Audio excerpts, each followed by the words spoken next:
বাঁশবেড়িয়ার কার্তিক পুজোর কথা আপনারা কি কখনো কেউ শুনেছেন? চন্দননগরের জগদ্ধাত্রী পুজোর কথা আর তার শোভাযাত্রার কথা আমরা তো প্রায় সকলেই জানি।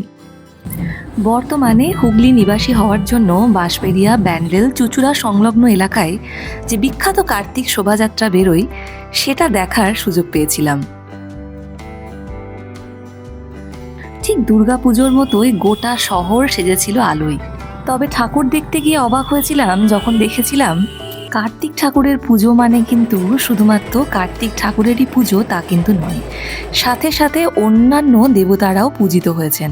কোনো মণ্ডপে দেখলাম রাধাকৃষ্ণ, কোনো মণ্ডপে গণেশ, কোনো মণ্ডপে আবার নটরাজও পূজিত হচ্ছেন। হ্যাঁ, এটাই হলো এখানকার কার্তিক পুজোর একটা বিশেষত্ব। চন্দননগরের বিখ্যাত লাইটিং তো আমরা প্রায় সকলেই জানি। আজকে কার্তিক ঠাকুরের শোভাযাত্রার একটা ঝলক আপনাদের দেখাই। গোটা এলাকায় ছিল কড়া পুলিশি নিরাপত্তা আর সাথে ছিল পুরস্কার বিতরণের অনুষ্ঠানও। 1, 2, 3 এভাবে সিরিয়াল করে দেখুন প্রত্যেকটা গাড়ি দাঁড়িয়ে আছে আর প্রত্যেকটা গাড়িতে অপূর্ব সব আলোকসজ্জা। বাঙালির যে 12 মাসে 13 পার্বণ তা তো বোঝাই যাচ্ছে। এই দুর্গাপুজো পেরোনোর পরে পরেই চন্দননগরের জগদ্ধাত্রী পুজো, বাঁশবেড়িয়া, চুঁচুড়া, ব্যান্ডেলের এই কার্তিক পুজো, সমস্ত কিছু মিলিয়ে গোটা শহর যেন বেশ জমজমাট। প্রথম আলোকসজ্জাটা ছিল সি ওয়ার্ল্ড। এখানে দেখুন সমস্ত সামুদ্রিক প্রাণীগুলোকে দিয়ে দিয়েই সুন্দর করে লাইটিংটাকে দেওয়া হয়েছে।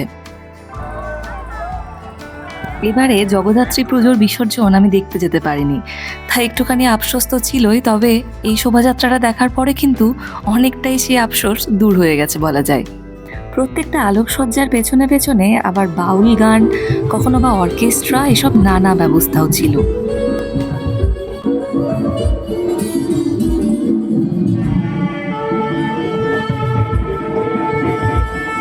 প্রত্যেকটা জায়গারই কিছু নিজস্ব ঐতিহ্য, কিছু নিজস্ব বৈশিষ্ট্য, কিছু নিজস্ব রীতিনীতি থাকে।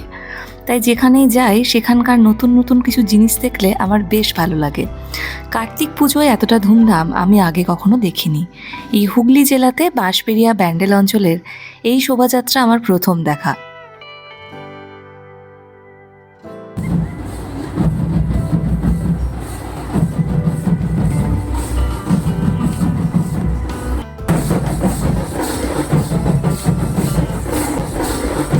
প্রথম যেদিন ঠাকুর দেখতে প্যান্ডেলে প্যান্ডেলে গেছি সেদিন মনে হচ্ছিল যে এটা কীরকম, নাম বলছে কার্তিক পুজো অথচ এক একটা জায়গায় এক এক রকম পুজো হচ্ছে। এমনকি এখানে ভারত মাতারও কোনো কোনো জায়গায় মূর্তি বানানো হয়। চলুন আর বেশি কথা না বলে পরপর কয়েকটা বেশ ভালো ভালো এই আলোকসজ্জা আর প্রতিমাগুলো আপনাদের দেখিয়ে দিই ঠিক কীরকমভাবে এখানে কার্তিক পুজো হয় তা।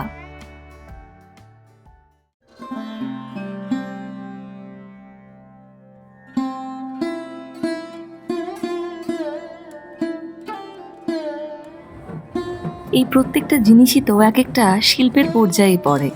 এত সুন্দর, এত নিখুঁতভাবে, এত ধৈর্য সহকারে ওনারা করেছেন, সত্যি সত্যি ওনাদেরকে কুর্নিশ।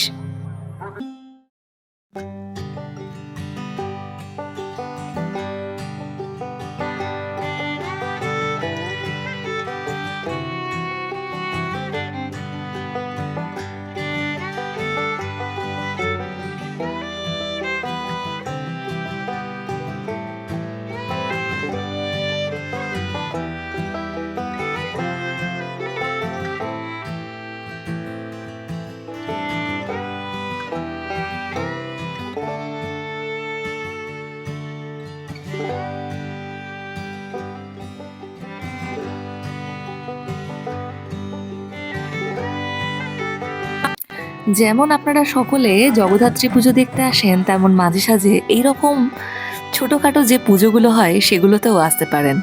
যারা নতুন জায়গা, নতুন কোনো জিনিস এসব এক্সপ্লোর করতে ভালোবাসেন, আর অবশ্যই আগে ভাগেই যদি খুব বেশি এক্সপেকটেশন না রাখেন, তাহলে এটুকু বলতে পারি মফস্বলে ছোঁয়া লেগে থাকা আমাদের নিজস্ব এসব ঐতিহ্য আপনাদেরকে কখনোই নিরাশ করবে না। আজকের ব্লগটা কিন্তু দেওয়ার কোনো কথা ছিল না, তবে শুধুমাত্র একটা নতুন জায়গায় নতুন জিনিস দেখেছি সেটার জন্যই আজকের ব্লগটা দেওয়া। আশা করি আপনাদের ভালো লাগবে। আজকের ব্লগটা এখানেই শেষ করলাম, পরে আবার দেখা হবে অন্য কোনো ভিডিওতে।